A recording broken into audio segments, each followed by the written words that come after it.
আজকে আমরা এমন একটি গল্প উপভোগ করতে যাচ্ছি যেখানে মানুষ এবং কৃত্রিম বুদ্ধিমত্তার মধ্যে চলবে নির্মম যুদ্ধ। এই যুদ্ধের মাঝে লুকিয়ে আছে এক ভয়ঙ্কর অস্ত্র যা পুরো মানবজাতিকে ধ্বংস করতে সক্ষম। কি সেই অস্ত্র? আজ আমরা এই গল্পতেই তা জানতে পারব।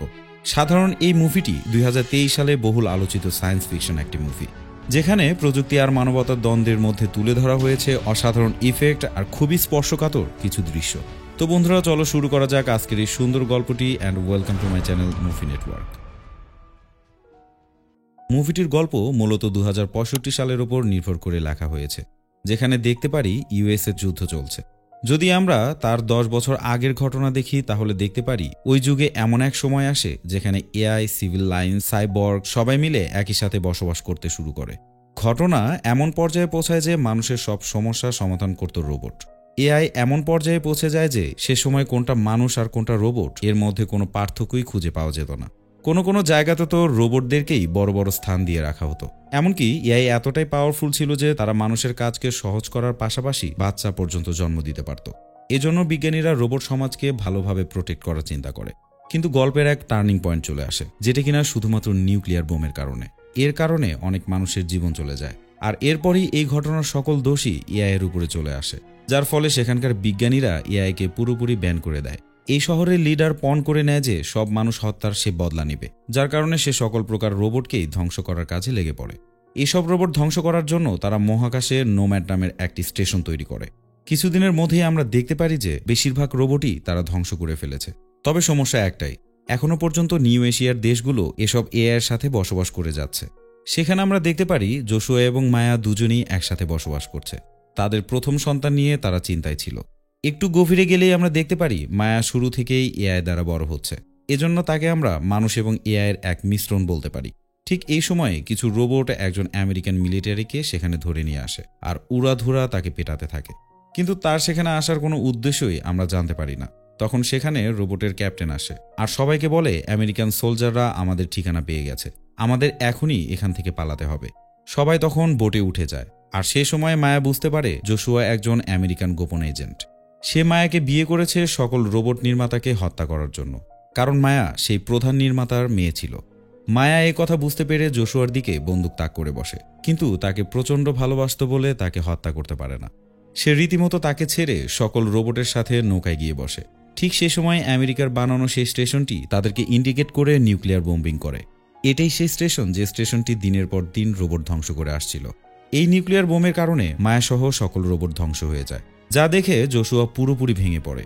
এরপর 5টি বছর পার হয়ে যায়, যেখানে আমরা জোশুয়াকে দেখতে পারি, যে কিনা এখনো পর্যন্ত মায়াকে মিস করে যাচ্ছে। এতদিনে সে আর্মি থেকেও রিজাইন দিয়ে দিয়েছে। এখন সে গ্রাউন্ড জিরো নামক এক জায়গায় ক্লিনারের কাজ করে। জোশুয়া যখনই সময় পেত সে মায়ের ভিডিও দেখে কান্নায় ভেঙে পড়ত। এরপর একদিন জার্নাল ড্রিউ আর কর্নেল হারুন তার সাথে দেখা করতে আসে। তারা জোশুয়াকে বলে রোবট নির্মাতা এলফি নামের একটি হাতিয়ার বানিয়েছে, যা অনেক বেশি শক্তিশালী। এই হাতিয়ার কিনা নোম্যাডকেও ধ্বংস করতে পারে, আর যদি এমনটাই হয় তাহলে নিশ্চিত আমেরিকা এই যুদ্ধে হেরে যাবে। যার কারণে তারা জোশুয়াকে আবারও আর্মিতে ফিরতে বলে, কারণ শুধুমাত্র জোশুয়াই এই নির্মাতার ব্যাপারে জানত। কিন্তু জোশুয়া আর্মিতে না ফেরার জন্য তাদেরকে সোজাসুজি বলে দেয়, কারণ নিজের স্ত্রী আর সন্তানকে হারানোর পরে সে আর তার পুরনো জীবনে কিছুতেই ফিরতে চায় না।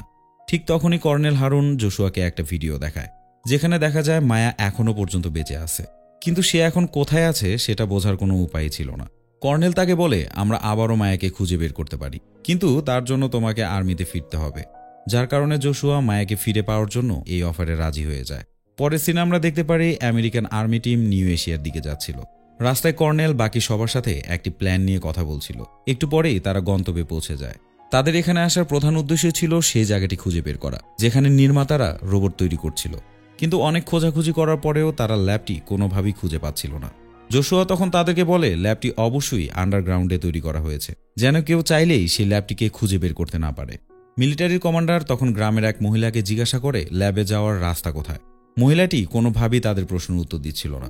ঠিক তখনই তাদের একটি সোলজার মহিলাটির বাচ্চার দিকে বন্দুক তাক করে বসে, আর এই মুহূর্তেই তাদের গতি লক্ষ্য করে মিলিটারিরা বুঝতে পারে ল্যাবটি আসলে কোথায়। তখন তাদের মধ্যে থেকে কিছু সোলজার সে ল্যাবের ভিতর প্রবেশ করে, আর ল্যাবে থাকা সকল মানুষকেই তারা হত্যা করে ফেলে। জোশুয়া তখন সেখানে উপস্থিত হয়ে একটি সিসিটিভি ফুটেজ চেক করে। ফুটেজটি দেখে জোশুয়া প্রচণ্ড পরিমাণে অবাক হয়ে যায়, কারণ এই ফুটেজে সে দেখতে পারে তার ভালোবাসার মায়া একটু আগেই সেখানে এসেছিল। এরপর তারা একটি বড় লকারের কাছে যায়, যে লকটিকে খোলা অনেকটাই অসাধ্য ছিল। ঠিক তখনই সেখানকার লোকাল পুলিশ তাদের উপস্থিতি বুঝতে পেরে তাদের উপর হামলা করে বসে। দুদলের মধ্যে তুমুল যুদ্ধ শুরু হয়ে যায়। সবাই যখন যুদ্ধ করতে ব্যস্ত, ঠিক তখনই জোশুয়ার লকারটি খুলতে সক্ষম হয় এবং তার ভিতরে গিয়ে সে দেখতে পারে সেখানে বিশেষ কোনো হাতিয়ারই ছিল না। আশ্চর্যজনকভাবে যেখানে বিশাল হাতিয়ার থাকার কথা ছিল, সেখানে ছিল একটি ছোট্ট মেয়ে বাচ্চা, যে বাচ্চাটি কিনা একটি সিমিলেন্ট বাচ্চা ছিল। ঠিক তখনই একজন সায়েন্টিস্ট জোশুয়ার কাঁধে গুলি করে বসে, যার কারণে জোশুয়া যথেষ্ট আহত হয়ে যায়। এই ফাঁকে সায়েন্টিস্ট সেই বাচ্চাটিকে সেখান থেকে বাইরে বের করে নিয়ে আসে। বাচ্চা সিমিলেন্ট প্রথমবারের মতো দুনিয়ার আলো দেখে। তখন পুলিশের হাত থেকে বাঁচতে সকল মিলিটারি সেখান থেকে পালিয়ে যায়। এরপর পুলিশ একটি সোলজারের পিঠে বোম ফিট করে দেয়, যার কারণে যখনই তারা প্লেনটি টেক অফ করতে যায়, বোম ব্লাস্ট হয়ে প্লেনে থাকা সকল মিলিটারি মারা যায়। তখন জোশুয়া ল্যাব থেকে বেরিয়ে এসে মায়াকে খুঁজতে শুরু করে, কিন্তু গ্রামের মানুষের ভিড়ে মায়াকে কোথাও খুঁজে পায় না। ঠিক তখনই নোম্যাড থেকে মিসাইল পড়তে থাকে, যার ফলে গ্রামের অনেক কিছুই নষ্ট হয়ে যায়। পরের দিন সকালে আমরা দেখতে পারি জোশুয়া একটি ছোট্ট বোটের ওপর বেহুশ হয়ে পড়ে আছে। এরপর যখন তার জ্ঞান ফেরে, সে দেখতে পারে সেই সিমিলেন্ট বাচ্চা তার পাশে দাঁড়িয়ে আছে। জোশুয়া তখন তাকে সেখান থেকে চলে যেতে বলে। তারপর জোশুয়া তার একজন আহত বন্ধুকে নিয়ে একটি ঘরে প্রবেশ করে। ঠিক তখনই বাচ্চাটি তার পিছু পিছু ঘরের ভিতর চলে আসে। ঘরে ঢুকতেই বাচ্চাটি টিভি দেখতে শুরু করে। জোশুয়া এবার বাচ্চাটির উপর রেগে গিয়ে টিভিটি বন্ধ করে দেয়। বাচ্চাটা তার হাতের ইশারায় দূর থেকেই সেই টিভিটি চালু করে দেয়, যা দেখে জোশুয়া অবাক হয়ে তার দিকে তাকিয়ে থাকে। তারপর সে কর্নেল হারুনের সাথে ফোনে কথা বলে। সে কর্নেলকে বলে, আমরা যে অস্ত্রটি খুঁজছি সেটা একটা ছোট্ট সিমিলেন্ট বাচ্চা, যে কিনা এখন আমার সাথেই আছে। কর্নেল কথাটি শুনতে পেয়ে তাকে সঙ্গে সঙ্গে হত্যা করতে বলে, কিন্তু জোশুয়া তাকে হত্যা করে না। কিছুক্ষণ পরেই বাচ্চাটি একটি অদ্ভুত চিত্র আঁকে, যেটা দেখে জোশুয়া প্রচণ্ড অবাক হয়ে যায়, কারণ বাচ্চাটি যে চিত্র এঁকেছিল ঠিক একই চিত্র মায়ের শরীরে আঁকা ছিল। তখন জোশুয়া বাচ্চাটিকে মায়ের ছবি দেখায় আর বলতে থাকে, এই মেয়েটি কোথায় আছে সেটা কি তুমি বলতে পারো? বাচ্চাটি তখন জানায় মায়া দিয়ানদিং নামক একটি জায়গায় আছে। ঠিক তখনই সেখানকার সিমিলেন্ট কিছু পুলিশ রীতিমতো জোশুয়া যে ঘরটিতে আছে সেই ঘরটি ঘিরে ফেলে। জোশুয়া তখন তার আহত বন্ধু আর বাচ্চাটিকে নিয়ে গাড়িতে বসে, কিন্তু এই সময় গাড়ি কোনো ক্রমে স্টার্ট হচ্ছিল না। তখন সিমিলেন্ট পুলিশ তাদের উপর গ্রেনেড ছুড়ে মারে, কিন্তু সেখানে থাকা একটি কুকুর সেই গ্রেনেডটি আবারও পুলিশের কাছে নিয়েই রেখে আসে, যার কারণে গ্রেনেডটি ব্লাস্ট হয়ে অনেকগুলো পুলিশ সেখানে মারা যায়। এ সময়ে বাচ্চাটি তার পাওয়ারের মাধ্যমে গাড়িটি সঙ্গে সঙ্গে চালু করে দেয়, আর জোশুয়া সবাইকে নিয়ে সেখান থেকে পালাতে থাকে। কিন্তু দুর্ভাগ্যজনকভাবে কিছু দূর যেতেই সেই গাড়িটি নষ্ট হয়ে যায়, আর এই সময়ে জোশুয়ার বন্ধু শেষ নিঃশ্বাস ত্যাগ করে। জোশুয়া এরপর থেকে সেই বাচ্চাটিকে এলফি নামে ডাকে। তারপর তারা দুজনে লিফট নিয়ে শহরের দিকে চলে যায়। এরপর কর্নেল হারুন খুঁজে খুঁজে সেই পুরনো গাড়ির কাছে পৌঁছে যায়। গাড়ির দরজা খুলতেই সে জোশুয়ার মৃত বন্ধুকে দেখতে পারে। কর্নেলের সময় মৃত মিলিটারির মস্তিষ্ক ক্লোন করে অন্য একটি রোবটের ব্রেনে স্থাপন করে দেয়, যার কারণে এতক্ষণ ঘটে যাওয়া সকল তথ্যই তার থেকে জানতে পারে। তারা তখন জানতে পারে জোশুয়া বাচ্চাটিকে নিয়ে শহরের দিকে চলে গেছে। অন্যদিকে আমরা দেখতে পারি জোশুয়া এবং বাচ্চাটিকে চেকপোস্টের মাধ্যমে আটকিয়ে দেওয়া হয়। সেখানকার গার্ড বাচ্চাটিকে তার মাথার টুপি সরিয়ে ফেলতে বলে। বাচ্চাটি তখন তার শক্তি কাজে লাগিয়ে সেখানকার সবগুলো লাইট বন্ধ করে দেয়। সেই সুযোগে বাচ্চাটি এবং জোশুয়া সেখান থেকে পালাতে শুরু করে। এরপর জোশুয়া সেই বাচ্চাটিকে নিয়ে শহরে পৌঁছে যায়। শহর ঢুকতেই তারা দেখতে পারে চারদিকে শুধু জোশুয়া এবং সেই বাচ্চাটির অন্টেড হওয়ার খবর প্রচার করা হচ্ছে। বলতে না বলতেই একজন পুলিশ তাদেরকে দেখতে পায় এবং রীতিমতো সে থানায় ইনফর্ম করে। ওদিকে জোশুয়া শহরে গিয়ে তার এক বন্ধুর সাথে দেখা করে, যে কিনা তার সহকারী কমান্ডার ছিল, কিন্তু এখন সে এআই রোবট বানানোর কারখানা চালায়। জোশুয়া তার বন্ধুকে বলে, এই শহরে আমার স্ত্রীর রোবোটিক ভাষণ দেখতে পেয়েছি, আমি চাচ্ছি তুমি তাকে ট্র্যাক করো। আসলেও ঘটনাটি হলো, যখন আমেরিকান মিলিটারি বুঝতে পারে মায়ার রোবট নির্মাতার মেয়ে, ঠিক তখন নির্মাতাকে ফাঁসাতে আমেরিকান মিলিটারি জোশুয়াকে আর্মিতে ভর্তি হওয়ার অফার দেয়। এমনকি আর্মিতে ভর্তি হওয়ার সময় কমান্ডার তাকে একটি রিং দেয়, যে রিংটির মধ্যে ট্রাকার লাগানো ছিল, আর এইটার অ্যাক্সেস শুধুমাত্র কর্নেলের কাছে ছিল। এই বিষয়টি নিয়ে জোশুয়া কিছুই জানত না। তো যাই হোক, জোশুয়া এবার তার বন্ধুকে এলফির সাথে পরিচয় করিয়ে দেয়। এমনকি সে বলতে থাকে এই বাচ্চা যে কোনো ইলেকট্রনিক ডিভাইসকে দূর থেকে কন্ট্রোল করতে পারে, যেটা শুনে জোশুয়ার বন্ধু প্রচণ্ড অবাক হয়ে যায়, কারণ আজ পর্যন্ত সে এমন রোবট কোথাও দেখেনি। ড্রি বলে, যদি আমার কথা সত্যি হয় তাহলে সময়ের সাথে সাথে এই বাচ্চার শক্তি আরও বাড়তে থাকবে, আর ভবিষ্যতে এমন সময় আসবে যে এর শক্তি আটকানোর মতো কোনো শক্তি আর থাকবে না। তারপর ড্রিউয়ের গার্লফ্রেন্ড এলফিকে নিয়ে রুমে চলে যায়। ঠিক তখনই পুলিশ ঘিরে ফেলে ড্রিউয়ের গার্লফ্রেন্ডকে হত্যা করে এলফিকে তাদের সাথে নিয়ে নেয়। পুলিশ যখনই এলফিকে নিতে যায়, ঠিক তখনই জোশুয়া সেখানে উপস্থিত হয়ে পুলিশদেরকে গুলি করে হত্যা করে ফেলে। একটু পরেই সেখানে অনেকগুলো পুলিশ চলে আসে, কিন্তু এর আগেই দুই বন্ধু এলফিকে নিয়ে সেখান থেকে পালিয়ে যায়। তখন কর্নেল সেখানে চলে আসে। বিল্ডিংয়ে প্রবেশ করে ড্রিউয়ের গার্লফ্রেন্ডের মৃত বডি ছাড়া আর কাউকে দেখতে পায় না। কর্নেল হারুন তখন তার মাথা কেটে নিয়ে যায়। তারপর তারা রিংয়ের মাধ্যমে জোশুয়ার লোকেশন ট্র্যাক করে তাদের পুরনো বাড়িতে পৌঁছায়। তবে এবার সেখানে গিয়ে তারা কাউকেই খুঁজে পায় না, শুধুমাত্র মায়ের রিংটি সেখানে পড়ে থাকতে দেখে। হঠাৎ সেখানে এলফিকে নিতে তার লোকজন সেখানে চলে আসে। তারা সেখানে আসতেই ড্রিউর উপর হামলা করে বসে। এতে ড্রিউ মারাত্মকভাবে আহত হয়। মৃত্যুর ঠিক আগের মুহূর্তেই ড্রিউ জোশুয়াকে একটা সত্য ঘটনা বলে যায়। কথাটি হলো রোবট নির্মাতা আর কেউই না, মায়া নিজেই। যে কথাটি শোনার পরে অবাক হওয়া ছাড়া আর কোনো উপায়ই নেই। তো যাই হোক, ড্রিউ জোশুয়াকে আরও বলে, মায়াকে হত্যা করার জন্যই তোমাকে মিলিটারিতে নিয়ে আসা হয়েছে। এজন্যই 5 বছর আগে তোমাদের উপর হামলা করা হয়েছিল। তুমি মায়াকে প্রচণ্ড ভালোবাসো, তাই তোমাকে কিছুই জানানো হয়নি। এই কথাগুলো শুনে জোশুয়া যেন আকাশ থেকে পড়ে। সে তাড়াহুড়ার সাথে এলফিকে নিয়ে সেখান থেকে পালাতে চেষ্টা করে, কিন্তু দুর্ভাগ্যবশত মিলিটারিরা তাকে বেহুশ করে তাদের সাথে নিয়ে যায়। জোশুয়া তখন বেহুশ অবস্থাতেই স্বপ্ন দেখতে থাকে। সে দেখে মায়া তখন তার বাবার সাথে রোবট বানানো নিয়ে ব্যস্ত ছিল এবং এআই সম্পর্কে সকল তথ্যই মায়াকে তার বাবা শিখাচ্ছিল। কিন্তু যখন ইউএস যুদ্ধ শুরু হয় তখন মায়াকে সেখান থেকে পালাতে হয়। এরপর থেকেই সিমিলেন্টরাই মায়াকে বড় করে তোলে। মায়াকে তারা এতটাই যত্ন করে বড় করে যে মানুষও এত যত্ন পায় না। ঠিক পরের দিন জোশুয়ার জ্ঞান ফিরে আসে এবং সে নিজেকে একটি খাঁচায় বন্দি অবস্থায় দেখতে পায়। তখন হারুন তাকে সব সত্যি বলে দেয়। সে বলে 2055 সালে যে নিউক্লিয়ার হামলা হয়েছিল তার পেছনে এআইয়ের কোনো হাতই ছিল না, যেটা মূলত মানুষের একটা ভুল ধারণা ছিল। কিন্তু আমেরিকা মিলিটারিরা পুরো দোষ এআইয়ের উপর চাপিয়ে দেয়। আমরা মানুষের শত্রু না, যুদ্ধ শেষে আমরা আবারও একসাথে বসবাস করব। ঠিক তখনই বাইরে থেকে একটি চিৎকারের শব্দ শোনা যায়। হারুন বাইরে তাকিয়ে দেখে এআই ধ্বংস করা স্টেশনটি তাদের মেইন বেজে হামলা করে বসেছে। তখন সুযোগ পেতেই এলফি জোশুয়াকে খাঁচা থেকে বের করে দেয়। তারপর নিজের যান বাঁচাতে জোশুয়া পানিতে লাফ দেয়। মিলিটারি তখন তার দিকে গুলি ছুটতে থাকে। তারা ভাবে জোশুয়া অলরেডি মারা গেছে, কিন্তু জোশুয়া তখনও পর্যন্ত বোটের নিচেই লুকিয়েছিল। এরপর হারুন এলফিকে নিয়ে সেফ সিটির দিকে যেতে থাকে। শহরে পৌঁছানোর পরে সে লুকিয়ে লুকিয়ে চলাফেরা করতে থাকে। জোশুয়া দেখে মানুষ আর রোবট সেখানে সুন্দরভাবে বসবাস করছিল। কিছু রোবট এতটাই দায়িত্ববান ছিল যে তারা মানুষের ছোট বাচ্চাগুলোকে পড়াশোনা করাচ্ছিল। সন্ধ্যা হতে হতেই রোবটগুলো চার্জ হওয়ার জন্য নিজের ঘরে চলে যায়। ঠিক তখনই জোশুয়া হারুনের সুইচ বন্ধ করে দেয় আর সেখান থেকে পালাতে এলফিকে নিয়ে বোটে উঠে বসে। হঠাৎ তখন সেখানে অ্যালার্ম বেজে ওঠে। খবর পাওয়া যায় আমেরিকান সেনারা তাদের বড় বড় ট্যাঙ্ক নিয়ে সেখানে হামলা করতে এসেছে। তারা পুরো গ্রামকে টার্গেট বানিয়ে বোম ছুটতে থাকে। গ্রামবাসীর কষ্ট দেখে এলফি বোট থেকে নেমে তাদের সাহায্য করতে শুরু করে। আর এই সময়ে আমেরিকান সোলজারদের সাথে সিমিলেন্টের প্রচণ্ড পরিমাণে যুদ্ধ শুরু হয়ে যায়, যে যুদ্ধের মধ্যে দিয়ে দুদিক থেকেই মানুষ মরতে থাকে। ঠিক তখনই অদ্ভুত দেখতে একটা রোবট সিমিলেন্টদের দিকে দৌড়ে আসে। তার সাথে বোম ফিট করা ছিল বলে সিমিলেন্টদের উপরে এসে সে বিস্ফোরিত হয়, যার কারণে অনেকগুলো সিমিলেন্ট সেখানেই মারা যায়। তারপর আরও একটা রোবট সিমিলেন্টদের দিকেই আসতে থাকে। ঠিক তখনই এলফি তার শক্তি দিয়ে সেই রোবটকে কবজা করে বসে, কিন্তু আমেরিকান সৈনিক এলফিকে গুলি করে দেয়। তখন সে আহত হয়ে মাটিতে পড়ে যায়। ওদিকে রোবট বোমাটি আবারও অ্যাক্টিভ হয়ে যায়। জোশুয়া তখন এলফিকে বাঁচাতে তাকে নিয়ে পালাতে থাকে। এলফিকে এবার ঠিক করতে তার নির্মাতার কাছে নিয়ে যেতে হবে। হারুন এবার এলফিকে ঠিক করার জন্য তাদের নির্মাতার কাছে পাঠাতে রাজি হয়। এবার কথায় কথায় হারুন বলেই ফেলে এলফিকে বানানোর সময় তার ইউটেরাসকে স্ক্যান করা হয়েছিল, যা থেকে বোঝা যায় এলফি হচ্ছে মায়া আর জোশুয়ার সেই মৃত বাচ্চাটির কপি। তখন কিছু মঙ্ক অর্থাৎ সিমিলেন্ট পুরোহিত এলফিকে নিয়ে একটি মন্দিরে প্রবেশ করে। একটু পরেই একজন মঙ্ক বাইরে এসে জোশুয়াকে একটা কথা বলতে চায়, যে কথাটি এলফি জোশুয়াকে বলতে বলেছিল। মঙ্ক বলে দিয়ানদিং এর মানে হচ্ছে স্বর্গ। ওদিকে মন্দিরের ভেতরে এলফি পুরোপুরি সুস্থ হয়ে যায়। মঙ্ক জোশুয়াকে বলে মায়া 5 বছর আগেই মারা গিয়েছে।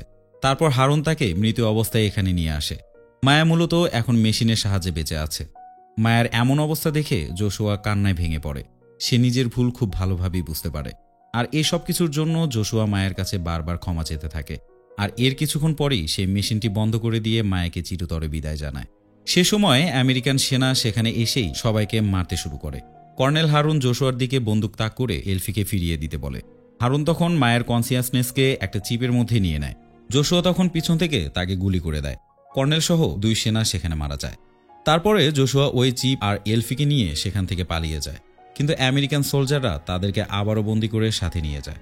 পরবর্তী সিনে আমরা দেখতে পারি এলফি লস অ্যাঞ্জেলসের আর্মি ক্যাম্পে বন্দি অবস্থায় আছে, কিন্তু এখনও পর্যন্ত এলফির কাছ থেকে তারা কোনো তথ্যই বের করতে পারেনি, যার কারণে তাদের কমান্ডার জোশুয়াকে একটা বন্দুক দিয়ে এলফিকে মেরে ফেলতে বলে। তারপর জোশুয়া অস্ত্রটি নিয়ে এলফির কাছে চলে যায়। এ সময় জোশুয়া এলফিকে কানে কানে কি যেন ফিসফিস করে বলতে থাকে, আর এরপরই তাকে গুলি করে দেয়। বন্ধুরা, তাহলে গল্পটি কি এখানেই শেষ? মারা গেল কি সেই এলফি, নাকি পরবর্তীতে সে বেঁচে ফিরতে পারবে? এটা জানতে পারবো আমরা ভিডিওর পরবর্তী অংশে। গুলি চালাতেই সবাই কনফার্ম হয় এলফি মারা গেছে। তারপর ক্যাপ্টেন এলফির শরীরকে পুরোপুরি জ্বালিয়ে দিতে বলে, যার কারণে জোশুয়া তাদের সাথে রওনা হয়। রাস্তার মাঝখানেই সবাইকে অবাক করে দিয়ে এলফি জেগে ওঠে। হ্যাঁ বন্ধুরা, এলফি এখনো পর্যন্ত বেঁচে আছে। এলফি জেগে উঠেই তার শক্তি দ্বারা সব গাড়িকে উল্টে দেয়, যার কারণে পুরো রাস্তা ব্লক হয়ে যায়। তারপর এলফি এবং জোশুয়া সেখান থেকে পালিয়ে যায়।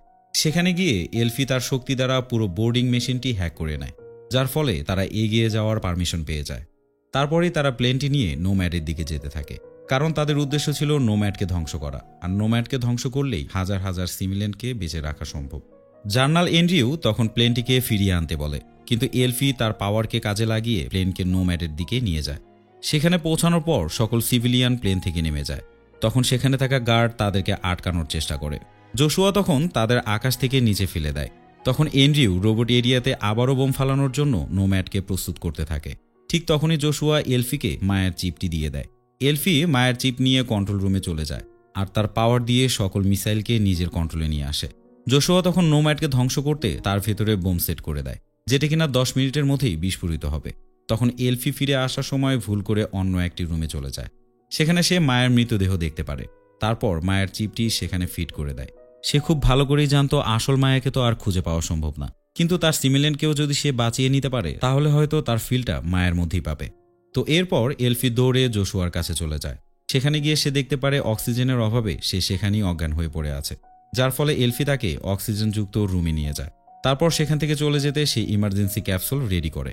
হঠাৎ করেই কিছু মিসাইল নিচের দিকে পড়ে যায়, যার ফলে অনেকগুলো রোবট ধ্বংস হয়ে যায়। এদিক থেকে ক্যাপ্টেন জোশুয়া এবং এলফিকে আটকাতে অনেক চেষ্টা করতে থাকে এবং অক্টোপাসের মতো অদ্ভুত দেখতে একটা রোবটকে অ্যাক্টিভ করে দেয়, যা কিনা এলফিকে রীতিমতো আক্রমণ করে বসে। তারপর এলফি তার পাওয়ার কাজে লাগিয়ে সেই রোবটকে শাটডাউন করে দেয়।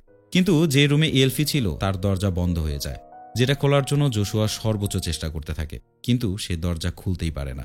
ওদিকে জোশুয়া যে টাইম বোম সেট করেছিল সেটা রীতিমতো ফেটে যায়, যার ফলে বড় একটি বিস্ফোরণ হয়ে নোম্যাডের অনেক অংশই ভেঙে পড়ে।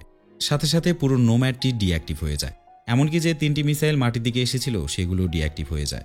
এরপর জোশুয়া ইমার্জেন্সি বোর্ড রিলিজ করে দেয় যেন এলফি বেঁচে ফিরতে পারে। কিন্তু এলফি জোশুয়ার জন্য অনেক কান্না করতে থাকে। সে চাচ্ছিল সে জোশুয়াকে নিয়েই পৃথিবীতে ফিরবে, কিন্তু এখন অনেক দেরি হয়ে গেছে। ইমার্জেন্সি বোর্ড রিলিজ করার পরে জোশুয়া সেখানে মায়ের সিমিলেন্ট দেখতে পায়, যার মাঝে এলফি একটু আগেই মায়ের চিপ সেট করেছিল। এরপর মায়া এবং জোশুয়া একে অপরকে জড়িয়ে ধরে, কিন্তু শেষ পর্যন্ত তারা এক জায়গায় হতে পারলেও এই সুখটা বেশিক্ষণের জন্য ছিল না। খুব অল্প সময়ের মধ্যেই বিশাল একটি বিস্ফোরণের মাধ্যমে নোম্যাড ধ্বংস হয়ে যায়, সাথে তারা দুজনও মৃত্যুর কোলে ঢলে পড়ে। অন্যদিকে এলফি যে ক্যাপসুলের ভিতর ছিল তা সুরক্ষিতভাবে মাটিতে ল্যান্ড করে। এলফি দেখতে পারে সকল সিভিলিয়ান সেখানে বিজয়ের উৎসবে মেতে আছে, কারণ ওরা সবাই তখন স্বাধীনভাবে বাঁচতে পারবে। আর এই আনন্দ এলফিকে স্পর্শ করলেও সে জোশুয়াকে প্রচণ্ড পরিমাণে মিস করতে থাকে, কারণ সে জানতো যে জোশুয়া সবাইকে আজ স্বাধীনতা এনে দিয়েছে, সে জোশুয়াকে সে কোনোদিনই আর ফিরে পাবে না। একই সাথে কাছের মানুষকে হারানোর কষ্ট এবং বিজয়ের উৎসব, এই দুই অনুভূতির মধ্যে দিয়েই আজকের গল্পটি শেষ হয়ে যায়। তো বন্ধুরা, এই গল্পটি আসলে অনেক হৃদয়স্পর্শী একটা গল্প ছিল, যে গল্পটি আমার হৃদয়কেও অনেক স্পর্শ করে গেছে। তোমাদেরও যদি তাই হয়ে থাকে তাহলে কমেন্টস করতে একটু ভুলবে না। আর এমন সুন্দর সুন্দর ভিডিওর নোটিফিকেশন পেতে আমার চ্যানেলটিকে সাবস্ক্রাইব করতে পারো। তো আজকের বারে এখানেই বিদায় নিচ্ছি, দেখা হবে পরবর্তী ভিডিওতে। ততক্ষণে ভালো থাকো, সুস্থ থাকো, আল্লাহ হাফেজ।